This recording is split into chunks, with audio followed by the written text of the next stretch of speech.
we've got a more militant UAW in town that's reshaping the labor market. Sean Fain said, we just bargained Toyota workers a raise, and they're going to get a bigger raise when they join the UAW. Today, we can say the same for Honda workers.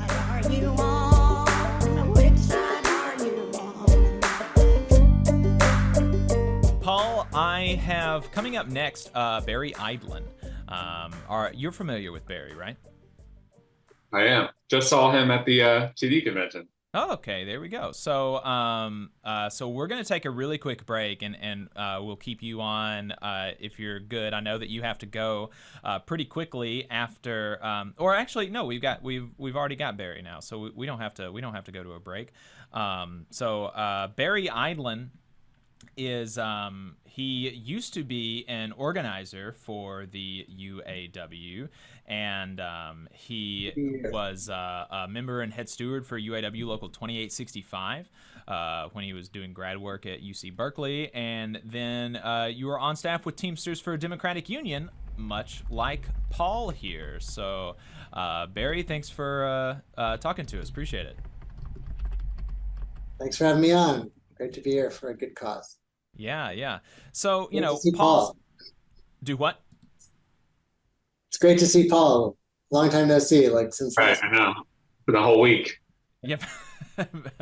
Been a whole week. Yeah. So, Paul is going to be Paul's got to roll out here pretty soon, but Paul, I'm interested in if you have any maybe more educated questions for Barry than I would about kind of the moment that we're in, the Teamsters, UAW, and stuff like that.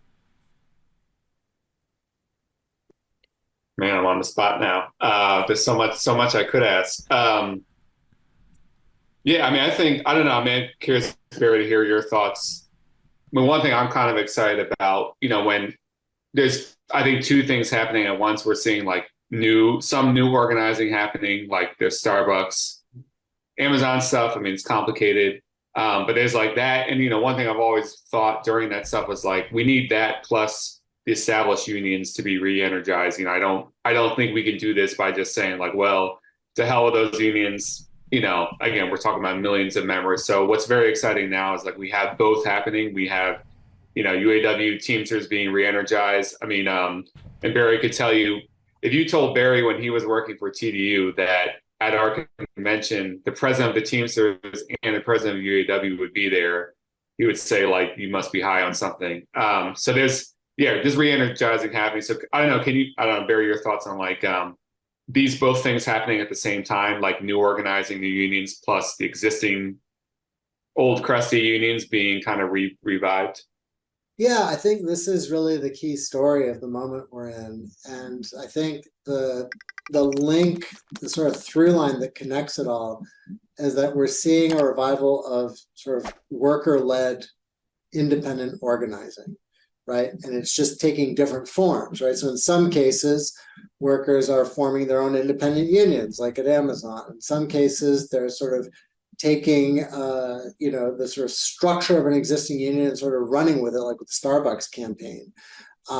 In some cases, they are, joining these rank and file reform movements and turning their unions around, like we've seen in the Teamsters and the UAW. And then, there's more diffuse trends as well within unions where there's, it's really, you can't really find data on this, unfortunately, but it strikes me as someone who's just been paying attention to this stuff, that there's just a lot more instances of, workers rejecting their contracts in the past year or so, right?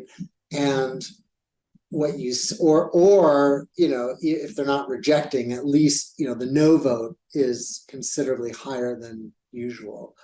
And the thing that's interesting there is that it's not a no vote against concessions, right? These contracts that are getting voted down or having these narrower than expected margins are not givebacks that the workers are trying to fight back against. Rather, they're contracts that are just not deemed good enough, right? And so there's a raised expectations that we're seeing. And so that's sort of how I'm understanding the moment that we're in, and that's sort of why I think we've got all these different aspects of of this sort of worker-led organizing happening at once. And then even, I mean, in Hollywood, right? Like the strikes there, had a really strong, bottom up element to them, even when they're being led by established unions, by the leadership. And you're also seeing other rank and file reform movements coming up, right? So at the convention we were just at in Chicago, there was the Essential Workers for Democracy in the UFCW, the Food and Commercial Workers. Lisa Hsu just came out with a piece in Labor Notes today that talks about the reform movement in IATSE, the theatrical and stagehand place. So there really does seem to be a broader movement afoot. Hey, 5 seconds. Just wanted to say that this is only possible because of our donors. If you want to see more of this, then consider donating yourself at tvlr.fm/donate. Yeah, thank you, Paul, for the question, and also Barry for that. I'm really excited to see where it all unfolds, and also to see new reform caucuses pop up. I think, that's is exciting. I think it shows a lot of potential, to be determined, I guess, on what happens with some of these efforts, especially those that are really new. But I think it's like you said, the fact that there's organizing happening in these different realms, and it's worker-led, both inside the existing institutions and creating the new institutions, it just gives us a lot of potential as a working class movement. And what I hope to see, and to be determined, is how much this really resonates with the 90% of unorganized workers out there, who we have to reach if we're going to make a difference, because we have been encircled and in retreat for so long, that the climb up is pretty steep. But there's reasons to think we have the potential to do it. Absolutely. And I think, we're seeing that, broader movement and translating into new organizing with the UAW in the aftermath of the stand-up strike, right? Where they're getting literally thousands of organizing leads in the days and weeks following that. And then, first Toyota and then now Honda have, preemptively granted, 11% wage increases, not coincidentally the same percentage amount as the first year wage bump in the big three auto contracts. And, they're citing, new labor market dynamics. And, the new labor market dynamic is that you've got a more militant UAW in town that's reshaping the labor market. And so, at the TDU convention, Sean Fain was the keynote speaker, and he said, we just bargained Toyota workers a raise, and they're going to get a bigger raise when they join the UAW. And so today we can say the same for Honda workers too. And I think it actually just came out in the last hour or so that Subaru has reportedly been having a lot of employees ask them how they're going to respond to the UAW contracts, and they said that they will respond within the next month.